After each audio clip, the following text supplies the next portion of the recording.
For a Workers' Chamber, Part 2.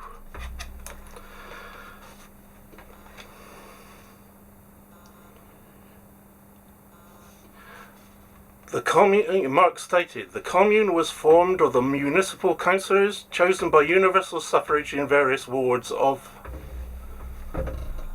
the town, responsible and revocable at short terms. Nothing could be more foreign to the spirit of the Commune than to supersede universal suffrage by hierarchic investiture. As for democratic transparency, he stated that the Commune did not pretend to infallibility, the invariable attribute of all governments of the old stamp. It published its doings and sayings, it initiated the public into all its shortcomings. As for religion, he also stated that the pay of the priest, instead of being extorted by the tax gatherer, should only depend upon the spontaneous action of the parishioners' religious instincts. Its opposition to militarism was shown in the way it hauled down the Vendôme column as the colossal symbol of martial glory. Ferdinand Lassalle was also a staunch advocate of democracy and universal suffrage. It was through this that the working class idea of the state was to be realised, and he urged his working class audience to make this the object of their every thought, when they were at work or enjoying their leisure hours, their walks, meetings, and even when they lay down in their beds for rest. Kolkowski, the leading Austrian Marxist theorist, also fully supported the achievement of democracy and the role of universal suffrage in bringing about socialism. He quoted the Erfurt programme, the founding document of the German Social Democrats, stating that, however, a closer analysis reveals that it is not socialism as such which is our goal, but rather the abolition of every form of exploitation and oppression, whether it be that of a class, a party, a sex, or a race. It was to achieve this goal of universal freedom that socialists supported the working class, because it was the lowest, most oppressed class, and so could not free itself without removing all the other causes of exploitation and oppression.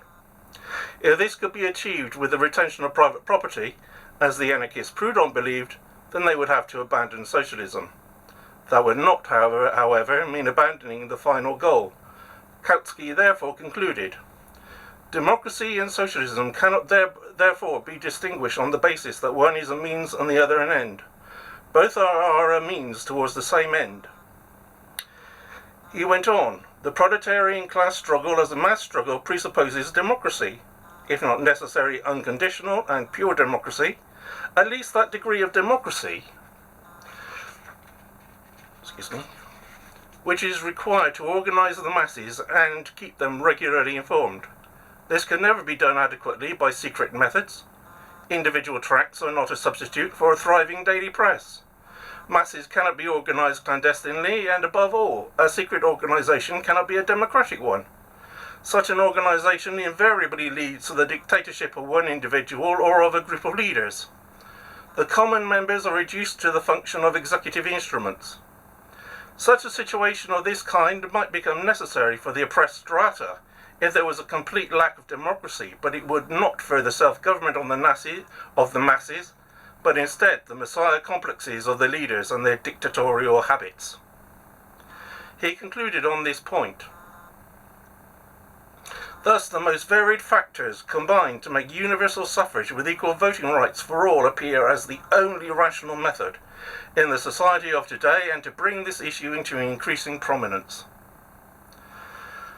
Above all, it is the only rational method from the standpoint of the proletariat, whose most effective weapon, in view of its position as the lowest class in society, is its numerical strength. The French democratic Marxist, Lucien Laura, also supported parliamentary democracy as the form of government that best suited the workers, though he believed it needed reform. He wrote, however, in our opinion, the time has come to consider seriously a reform of parliamentarism. This reform should be carried out by extending public liberties, developing economic democracy, and adapting the parliamentary regime to those new and ever more pressing economic necessities which are arising in our day. At the same time, we should like to point out to the socialist detractors of parliamentarism, 1. Up to the present, no democratic form has been found which provides the masses of the people with a better expression of their will. 2. The best way to repair the defects of the parliamentary system and to save it from the paralysis which results from a general equilibrium of opposing forces would be to send more socialists to Parliament.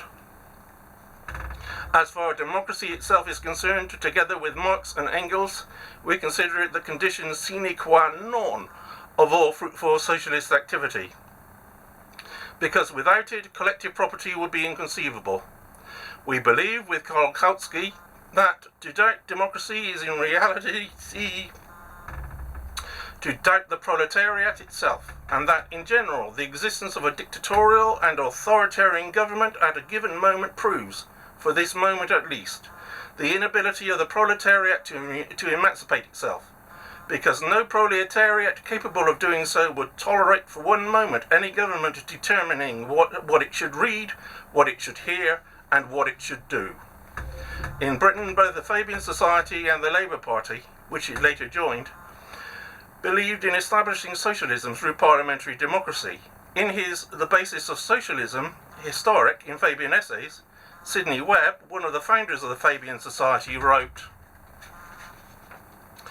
"Advocates of social reconstruction have learned the lesson of democracy and know that it is through the slow and gradual turning of the popular mind to new principles that social reorganization bit by bit comes. All students of society who are abreast of their times, socialists as well as individualists, realize that important organic changes can only be 1. Democratic, and thus acceptable to a majority of the people, and prepared for in the minds of all. 2.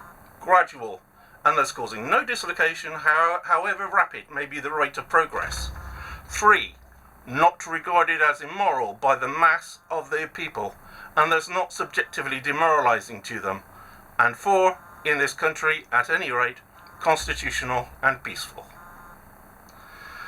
And there is every day a wider consensus that the inevitable outcome of democracy is the control by the people themselves, not only of their own political organization, but through that also the main instruments of wealth production, the gradual substitution of organized cooperation for the anarchy of the competitive struggle, and the consequent recovery, in the only possible way, of what John Stuart Mill calls the enormous share which the possessors of the instruments of industry are able to take from the produce.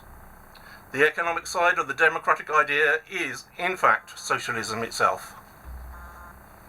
And the Labour Party, in the form of the Labour Representation Committee, was founded deliberately to represent the working class in Parliament, because working class issues were being ignored by the two established parties, the Liberals and Conservatives, who represented the interests of the industrialists, financiers and the aristocracy.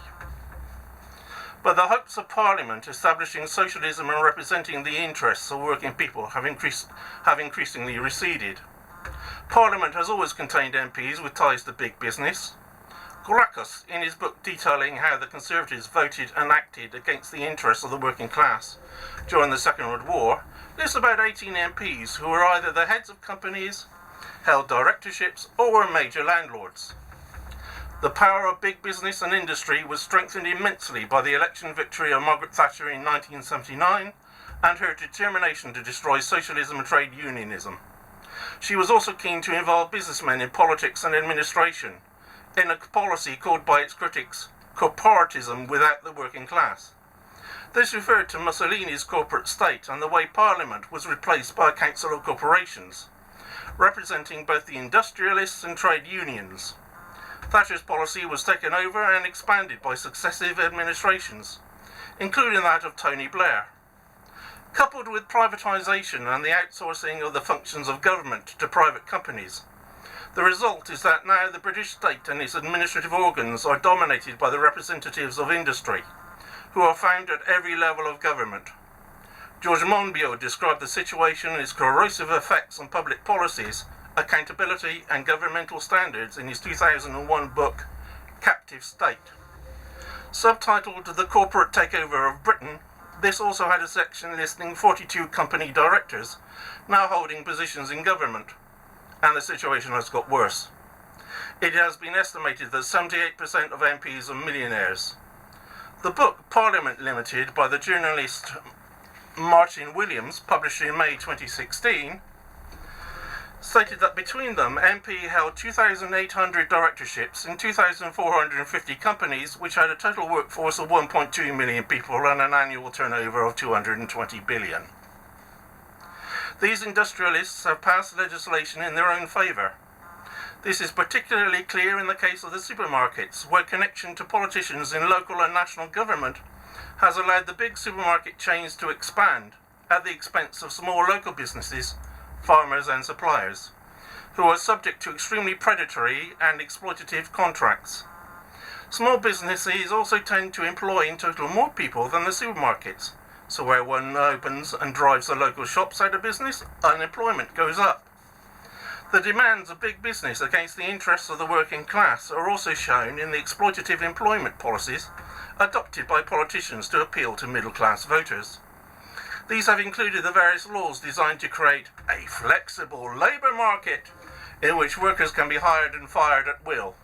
This includes 0 hours and short-term contracts and the step-by-step removal of workers' employment rights.